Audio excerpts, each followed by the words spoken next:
Autism বোঝার উপর আমাদের শিক্ষামূলক সিরিজে আপনাকে স্বাগতম। অটিজম একটি জটিল বর্ণালী যা ব্যক্তির বিশ্বদৃষ্টি এবং যোগাযোগের পদ্ধতিকে প্রভাবিত করে। এটি শুধু একটি শর্ত নয়, এটি একটি বিশেষ দৃষ্টিভঙ্গি যার মাধ্যমে ব্যক্তিরা তাদের চারপাশের বিশ্বকে অনন্য উপায়ে উপলব্ধি করে। অটিজম বোঝা অত্যন্ত গুরুত্বপূর্ণ, কারণ এটি আমাদের এমন একটি পরিবেশ তৈরি করতে সাহায্য করে যেখানে প্রতিটি শিশু তার সর্বোচ্চ সম্ভাবনায় পৌঁছাতে পারে। এই সিরিজের মাধ্যমে আমরা আপনাকে জ্ঞান ও অন্তর্দৃষ্টি দিয়ে সজ্জিত করতে চাই, যা সত্যিই পরিবর্তন আনতে পারে। অটিজমের লক্ষণগুলি প্রতিটি শিশুর মধ্যে ভিন্নভাবে প্রকাশ পায়।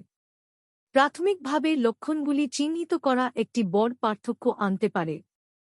যোগাযোগের সমস্যা, যেমন চাহিদা প্রকাশ করতে বা অন্যদের বোঝার ক্ষেত্রে অসুবিধা, একটি সাধারণ লক্ষণ। পুনরাবৃত্তিমূলক আচরণ, যেমন নির্দিষ্ট ক্রমে জিনিস সাজানো বা কঠোর রুটিন মেনে চলা, আরেকটি গুরুত্বপূর্ণ সূচক। সামাজিক মিথস্ক্রিয়ায় সমস্যাও দেখা দিতে পারে, যেখানে শিশুটি সমবয়সীদের সাথে মেলামেশা করতে বা চোখের যোগাযোগ বজায় রাখতে অসুবিধা বোধ করে।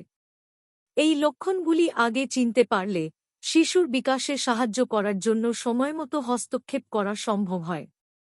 পিতামাতা এবং যত্নশীলরা এই লক্ষণগুলি বুঝতে পারলে তারা পেশাদার পরামর্শ নিতে পারেন এবং সঠিক কৌশলগুলি খুঁজে বের করতে পারেন যাতে তাদের শিশুটি সর্বোত্তম যত্ন পায়।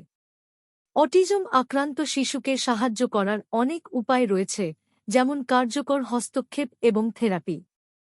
এই থেরাপিগুলি প্রতিটি শিশুর অনন্য চাহিদা মেটানোর জন্য তৈরি করা হয়েছে।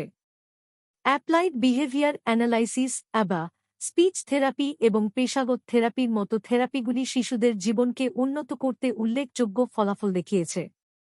উদাহরণস্বরূপ, অ্যাবা থেরাপিতে শিশুকে ছোট ছোট ধাপে শেখানো হয়, যেমন প্রথমে শব্দ অনুকরণ করা, তারপর বাক্য গঠন। পিতামাতা এবং যত্নশীলরা শিশুর সহায়তা ব্যবস্থার মেরুদণ্ড হিসেবে কাজ করেন। বাড়িতে একটি যত্নশীল এবং কাঠামোগত পরিবেশ তৈরি করে তারা থেরাপি সেশনে শেখা দক্ষতাগুলিকে শক্তিশালী করতে পারেন। শিশুর অগ্রগতির জন্য এই ধারাবাহিকতা অত্যন্ত গুরুত্বপূর্ণ। পরিবারের মধ্যে খোলামেলা যোগাযোগ শিশুদের বোঝা এবং সমর্থন বোধ করতে সাহায্য করে। সম্প্রদায় এবং পেশাদার সম্পদও অমূল্য।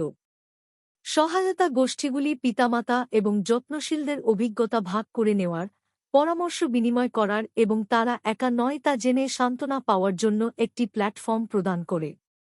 স্কুলে বিশেষ শিক্ষা কর্মসূচি কাঠামোগত শিক্ষার পরিবেশ প্রদান করে, যেখানে শিশুরা উন্নতি করতে পারে। অটিজম সোসাইটি, অটিজম স্পিক্স এর মতো সংস্থাগুলো বাবা মায়েদের জন্য বিনামূল্যে তথ্য প্রদান করে। স্থানীয় কমিউনিটি সেন্টারগুলি প্রায়শই অটিজম সম্পর্কে সচেতনতা বৃদ্ধি এবং জনসাধারণকে শিক্ষিত করার জন্য কর্মশালা এবং ইভেন্ট আয়োজন করে। এটি একটি অন্তর্ভুক্তিমূলক সম্প্রদায় তৈরি করতে সাহায্য করে, যেখানে অটিজম আক্রান্ত ব্যক্তিরা বোঝা এবং সমর্থন পায়। মনে রাখবেন, প্রতিটি শিশু আলাদা। একজনের জন্য যা কাজ করে তা অন্যজনের জন্য কাজ নাও করতে পারে। এই যাত্রায় এগিয়ে যাওয়ার সময় ধৈর্য এবং অধ্যবসায় গুরুত্বপূর্ণ।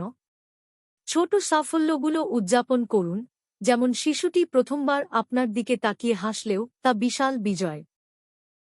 একসাথে সহযোগিতা এবং বোঝাপড়ার মাধ্যমে আমরা এমন একটি পৃথিবী তৈরি করতে পারি যেখানে অটিজম আক্রান্ত শিশুরা তাদের পূর্ণ সম্ভাবনায় পৌঁছানোর ক্ষমতা পাবে।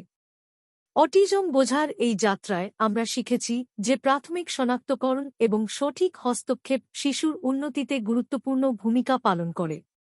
আরও তথ্য অনুসন্ধান করুন, কর্মশালায় যোগ দিন এবং সম্প্রদায়ের সাথে সংযোগ স্থাপন করুন। জ্ঞান গ্রহণ করে আপনি কেবল আপনার সন্তানকে সমর্থন করছেন না, বরং একটি অন্তর্ভুক্তিমূলক পরিবেশও গড়ে তুলছেন। আসুন আমরা প্রতিজ্ঞা করি, অটিজমকে ভয় নয়, বরং বৈচিত্র্য হিসেবে গ্রহণ করব। এই যাত্রায় আমরা শিখতে, বেড়ে উঠতে এবং একে অপরকে সমর্থন করতে থাকি।